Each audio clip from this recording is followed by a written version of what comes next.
What's kind of stood out to you from Nick Boyd since he stepped on campus? Kind of exactly what we expected. I mean, a real leader, commanding voice, a commanding game. I mean, every time he's on the floor, I mean, you know he's out there, you know he's in the gym, and he's making plays. Now it's just about getting him to make the right play all the time. But much rather coach from that point of view, where you're constantly kind of like, hey, Nick, we got to slow her down a little bit, rather than trying to get guys going. And what we've seen is that has been very infectious.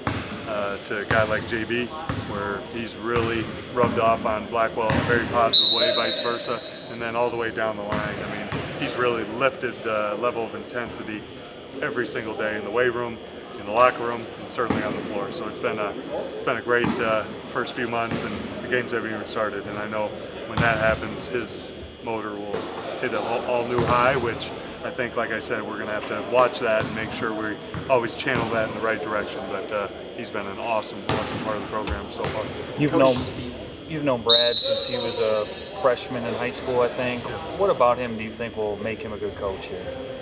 I mean, it kind of speaks for itself, I think, if you've ever watched Brad play, if you've talked to Brad, and I've done a lot of that, all the way back to when I went and watched him play football. I mean, he was a leader unlike I've ever seen on the football field, which requires complete leadership out of the quarterback position.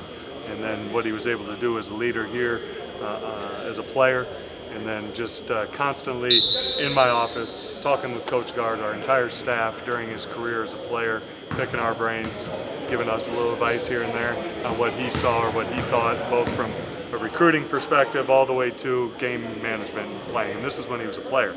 And then as he goes over to Europe and he plays professionally, he's constantly sharing notes and ideas and thoughts. So, I mean, I knew he was going to be a tremendous part of this game as a leader and a coach from day one.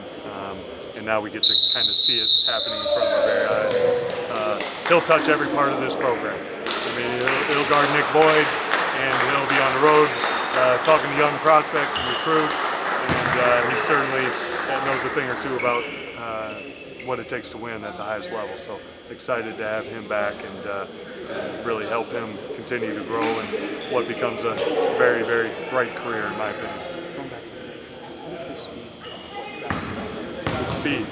I mean, it's everything. I mean, as we've transitioned offensively in the way we want to play and the way we have been playing, it's been a process over the last several years.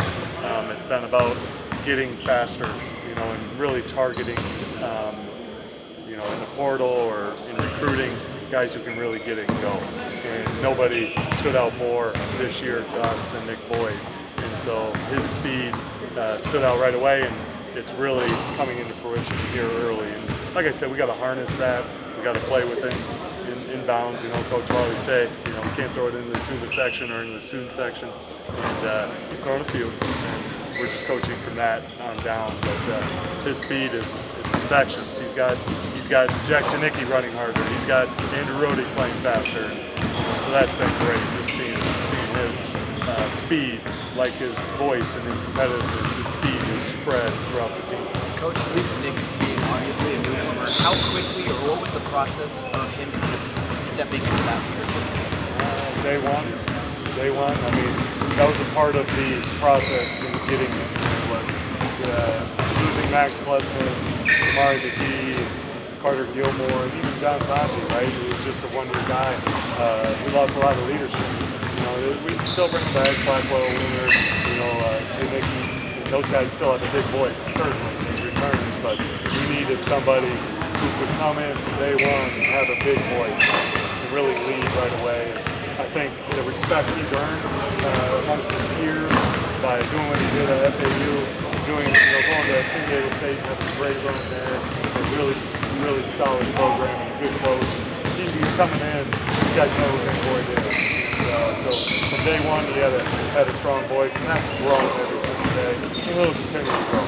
And it's got a good balance of knowing when and not to speak. And he does have a lot of questions too. It's not like he's in here with all the answers. He's leaned on Blackwell, leaned on some older guys that have been in the program for what's to come, what he may be missing. And so it's been a really perfect blend for a guy with such charisma and experience to come in and humble himself a little bit with this program, what we've been able to do, and kind of grab the bull by the horns at the same time. What's your early impression of Will Garlock? He might be ready to play sooner than you guys think? Growing by the day. I mean, I think he's grown in height, certainly since the day when we saw him 3-4 years ago in high school and when he committed over a year and a half, 2 years ago to now. I mean, he's grown just physically. And then what he's doing in the weight room every day has been tremendous progress in just since June 1st, really. So we're seeing just a young, big man really coming into his own quickly. But I think just playing with guys that are so experienced and so skilled, I mean, he's learned a lot from like a guy like Alexis, right? Like just a guy who's probably, from the day he stepped on the floor, learned how to play in ball screens, to where maybe Will Garlock, this is his first real crack at it. So he's got great mentors, old winners, played in a lot of Big Ten games. So he's learning really, really fast. And it's fun to watch.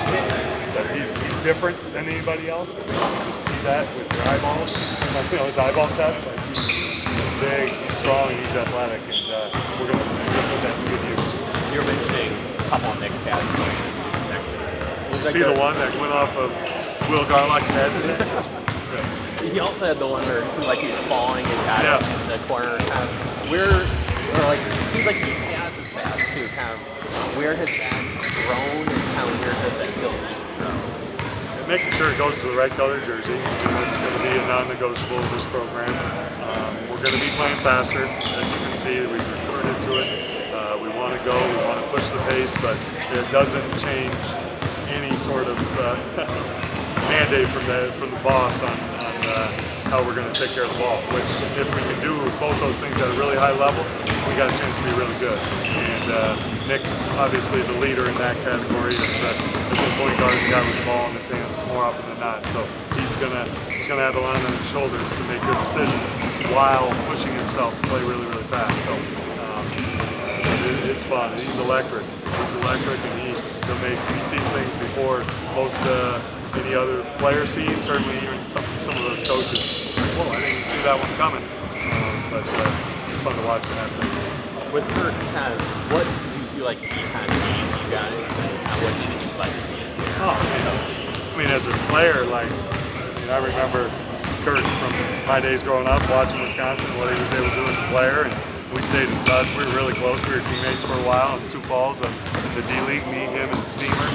So these relationships go so far back to when we were wearing the jersey here, when we were playing professionally. We were in Spain together for a little while, different teams, but able to see each other quite a bit. And then when he came, it was such a happenstance. By happenstance, he just walked in, and Coach was, we were talking as a staff on where we wanted to go, and Kirk was like, "Hey, I got a few ideas," and one thing led to the next, and he's sitting on the bench, and we're enjoying the game together, watching. And I think his legacy has been, as a coach, has really been cemented in what direction we're going, but he's going to stay involved. I mean, he may be halfway around the world, but I know what time he wakes up. He wakes up at 2:30 p.m. Central Time, and he's usually he wakes up to a text or two from me about, what do you think of this? Or I send him a clip of that. So I think more than anything, just the joy he brought to this program. I think media and fans alike just, I don't know if it's the accent, the pretty face, or whatever it is, but he's just a joy to be around. I know the guys loved it. But like I said, he ain't going anywhere. He's still a tremendous asset for this program, and he's a Badger forever. Did you think that you guys were able to do this offensive transformation that he helped with kind of as quickly as you guys were able to do it? Yeah, I mean, it didn't happen overnight. Like the results were really good, and that's nice. But there's a long ways to go, and every team and every game and every situation is going to bring new challenges, and that's what we tackle as a staff. That's what we've been doing, since I've been here and long before I was here. We're very fortunate to have a really well-balanced staff led by one of the best coaches in the country. So it's been a lot of fun. It feels like the readiness of this freshman group might be more than we've seen in the past. What have you seen from this group lately? How did they practice dealing with that group? Yeah, I mean, I think Will just brings a different body and change-up to the game. With him rolling out of screens, that's just different than anything else we've got. So I think he has what others don't.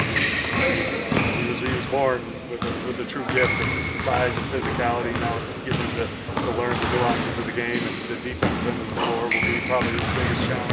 And I think with Hayden, he may be 18 by his birth certificate, but I think his international experience playing against men for the last 2-3 years has really pushed his game to another level. He's playing like a 9-year-old. And then, Zach's just such a competitor. I mean, he's got a chance to impact this program from day one because he just competes. I mean, he goes at Nick Boyd every day like he's equal, which is so fun to see. And Alexis, it's funny that we still call her this kind of best freshman. Certainly doesn't look like one, play like one, talk like one, or act like one. But it's nice that there's a potential future there. 4 years with a guy who's got so much experience and is such a solid, good player. Someday I think we'll change the rules. I don't know. This word freshman, to me, if you ask me, I think we got a ways to go with that. Anyways. Not Nick and Austin. There's not like Nick and who? Austin. There's not a lot of experience at the college level in that college group. I guess the message Nick been, and Austin? I'm sorry. Nolan and Austin? Yeah. There's not a lot of experience. Right. In college level in that college group. I mean, has the message been that it's bad behind those guys? Oh yeah, I think there's been nothing's been coach evaluates every single day. I mean, he tells the guys to go and watch the movie. That's practice. He's a purist at that, and he's evaluating where everybody's at. So whether you've had how many starts has Nolan had in his career? A lot, like a ton of minutes, and been a part of a lot of big wins here at Wisconsin. Or Austin Rapp, who was freshman of the year, I believe, in the West Coast Conference, or Alexis Biasis, who just played in the U20s against the best players in all of Europe at age level. Every day is a new challenge. So there's been nothing given because of experience, and nothing, no opportunity not awarded to those just because they may not have college experience. So every day is a new day for this team to learn and get better. Stay with Oscar Rapp. Okay. Stay with Oscar Rapp. What's the biggest transition that you see from him where he can help the program? Shoot the three ball. Every single time he's open, let it fly. I don't think we're going to have to ask him twice to knock that one or shoot. And more often than not, when that ball's coming off his hands, it looks good. He's got that to him. Kind of like Tanji, every time he shot it, no matter where you were sitting in the Kohl Center, it looked like it was going in. Austin Rapp has that ability. When the ball comes off his hands, it looks like it's going in. So to be able to stretch the floor at that position is just vital for our offense to continue to flow and play with the space we need.